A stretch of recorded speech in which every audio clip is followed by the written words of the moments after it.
I'd like to share with you a feeling, a thought, something that's been on my mind since Elul began. And there's a fascinating psychological theory. It's called the Shattered-Vase Theory. Some know it as the Broken-Vase Theory. The Shattered-Vase Theory essentially states the following, and that is, imagine you have a fancy, exquisite, expensive vase perched on the edge of a windowsill or at the edge of a table, doesn't matter where it is, and you knock it off and it smashes to smithereens. What do? You essentially have one of three options. You can collect the pieces, put them back together as the vase. And by the way, why did you break the vase? You probably got into an argument with your wife if it's called a vase or a vase. Vase, and smashed to smithereens. So at this point, you have a broken vase. You can A, put it back together. You can B, throw it in the garbage, because what's it worth anyways? Or C, you can take those shards, take that brokenness, take that fragmentation, and actually turn what once was a vase, but now is broken, into a beautiful mosaic. You could turn it into a piece of art. And psychologists use this idea in post-traumatic growth. If somebody experiences something traumatic, they can, some people try to put themselves back together exactly how they were. But if you look closely, at that vase that you put back together, you could see the glue, you could see the fractures, you could see the vulnerability, you could see the sticky tape. Some try to ignore the whole thing altogether, throw it in the garbage. And then there's another group of people who they take that experience and they try to cultivate something from it, create something from it, and turn it into a mosaic.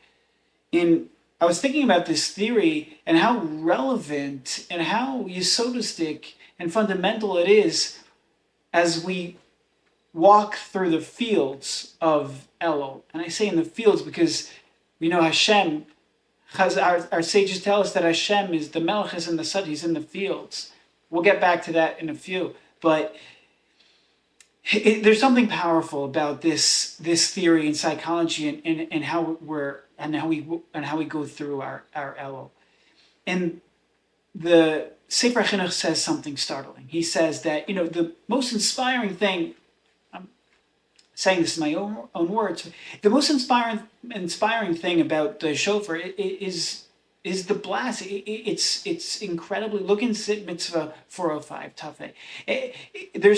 We need a meorah. We need something to inspire us, and that's the shofar. It's meant to inspire us. It's that external thing that's trying to make us feel our internal. And there's something special. But what's the most inspiring? What's the most meaningful part of the shofar? You would think maybe it's the lengthy Tekiah Gedola that's at the end, or when they do the chumras and they do it like a little bit of a chop and they twist the sound. That maybe something like that. That's not, says the Sefer Chinuch. You know what the most meaningful thing is? I'm going to read it to you inside. It's so important. The Sefer Chinuch says in Mitzvah 405, "V'kol hashofar me'orah harbe leiv kol shomav." The sound of the shofar inspires, it arouses the heart of a person. People who listen, it inspires them. V'kol shekain, kol hatrua, v'kol shekain. And in particular, certainly, the sound of the trua. The sound of the trua. The trua is the smallest of all blasts. It's the 9 fragments. It's the 9 pieces. Why, he says? Because hakol nishbar. It's a broken sound. As humans, we're humans of flesh and blood. We're imperfect, and we connect to that brokenness because we realize deep down that we are quote unquote broken. We're that 9 bits, the small pieces, the fragments. Over the course of our life, we started off maybe straight with the tekiah blast and had our yashrus and our head on straight and our goals and the vision, and then we make certain mistakes along the way and we become a little bit fragmented. That vase, that beautiful vase, gets knocked off and it turns into pieces. But what are we supposed to do? Do we just throw it out? Do we say we're low lives? Hashem doesn't want us anyways. Do we try to put ourselves back together exactly how we were? No. No. The answer is you turn it into a mosaic. You take that you take that fragment part of yourself, the brokenness, the pieces that you've dropped, the relationships maybe that you haven't taken full advantages of, and the time perhaps that was wasted, and the lashon hara that was said in the sites that maybe you shouldn't have gazed at, and all that fragment part of our personality and human characteristic. We take that and we look at it and we say, okay, there might be something worthwhile here to use it to create a mosaic. And on the topic of mosaic, why is it called a mosaic? It's because the first mosaic, it came from Moses. Mosaic is from Moses. When Moshe Rabbeinu broke the tablets, broke the luchos shnios, it was broken into myriads of pieces. It was shattered. But that's why it's called a mosaic. A mosaic is a lot of pieces. It's based on us. It's based on the Torah. It's based off Moses. But what did Moshe Rabbeinu do?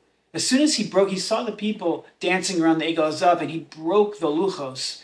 So, it doesn't say exactly in the Torah what he did after, post facto. So let's use this psychological theory. Did he try to put it back together? Well, we know he didn't put it back together as the luchos rishonos because Hashem commanded him to psalacha luchos shnios. So he didn't put it back together. He didn't create the same vase that was. And no, he didn't throw it out. The Gemara Bava Basra 14, the Gemara in Brachos, I think it's 8, maybe 9. The Gemara tells us, luchos v'shivrei luchos munachim ba'aron.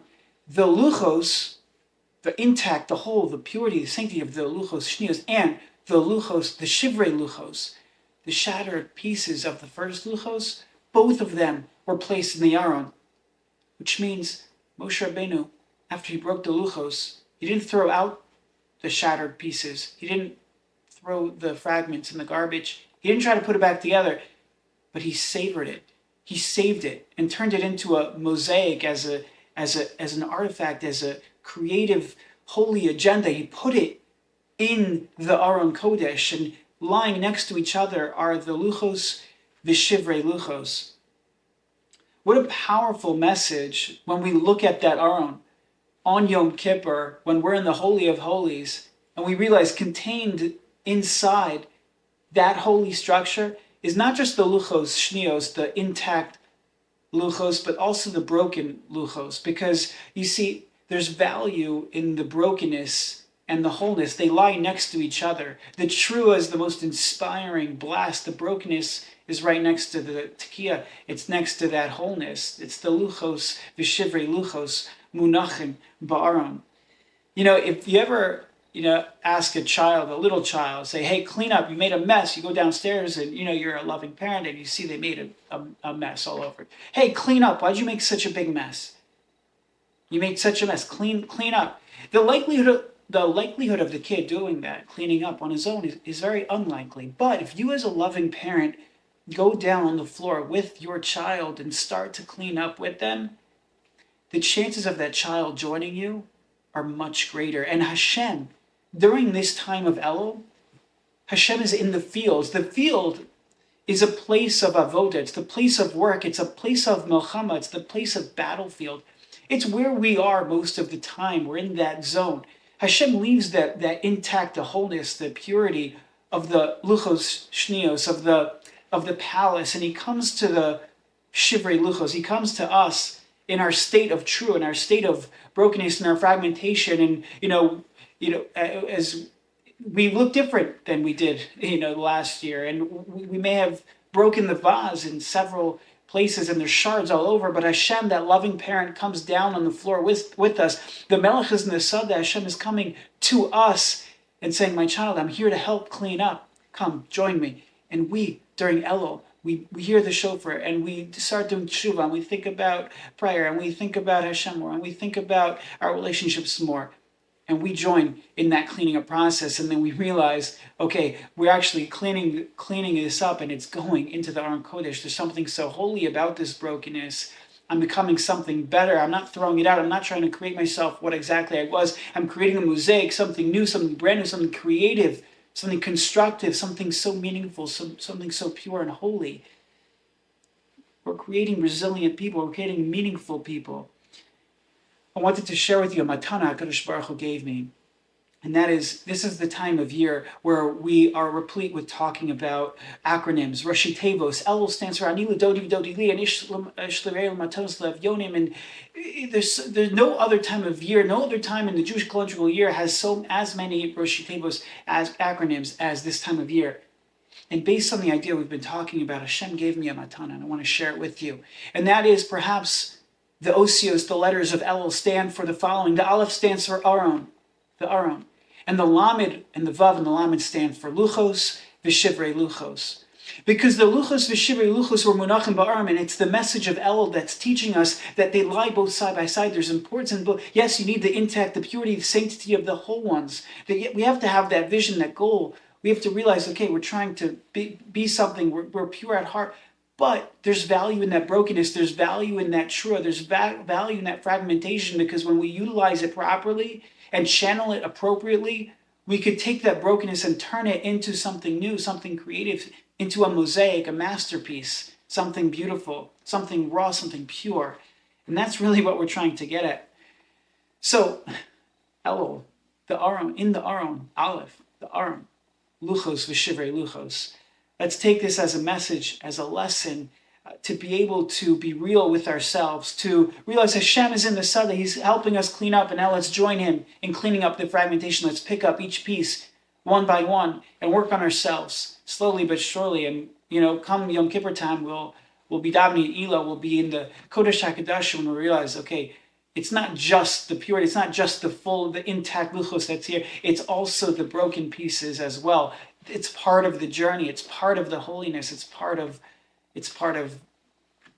everything we're trying to be, and that's human beings that are growing. Hashem should give us the strength, this Elul, to every day to pick up those pieces, to be inspired by the truth, to be inspired by the brokenness, and turn that into a growing experience, into a beautiful mosaic, into a beautiful work of art. Wishing everybody a healthy, beautiful rest of your Elul. Thank you for tuning in.